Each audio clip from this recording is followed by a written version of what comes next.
Trump, and I have more trash than all of you. So, yeah. 50년 된 미국 공영방송 어린이 프로그램이죠. 세스미 스트리트는 심술궂고 욕심 많은 캐릭터 트럼프를 등장시켜 부동산 재벌 트럼프를 풍자하곤 했습니다. 트럼프는 대통령이 된 뒤 공영방송 재정 지원 중단 계획을 발표했는데 복수하려 했다는 비판을 그래서 받았습니다. 그러면서 세스미 스트리트에서 가장 비호감 캐릭터인 스너피의 트럼프를 빗댄 신조어 트럼팔로파거스가 SNS에 유행했습니다. 헬로윈 대회에는 호박에 트럼프 얼굴을 새긴 트럼킨이 인기를 끌기도 했죠. 트럼프화, 트럼프주의, 트럼프 발작, 트럼프 후회. 트럼프 대통령만큼 부정적인 신조어가 많은 대통령도 드물었습니다. I can name Kung Flu. 트럼프는 스스로도 신조어를 잘 짓는다고 자부합니다. 그러면서 가짜뉴스와 마중물 효과 같은 용어도 자기가 고안했다는 억지 주장을 하기도 했습니다.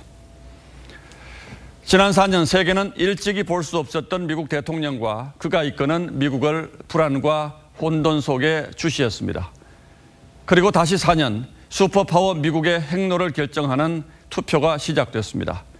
그 결과가 우리에게 미치는 영향도 그 어느 때보다 크기 때문에 긴장과 우려의 눈길로 지켜볼 수밖에 없습니다.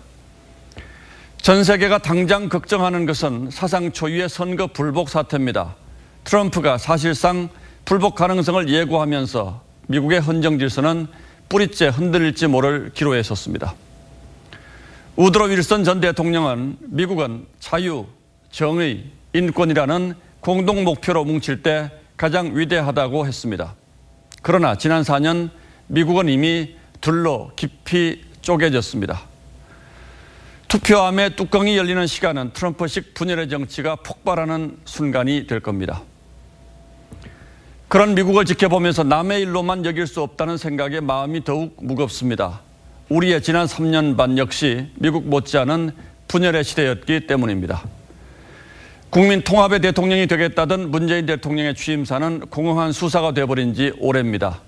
2022년 봄 대한민국은 또 얼마나 깊은 분열의 상처를 드러낼지 벌써부터 걱정스럽습니다.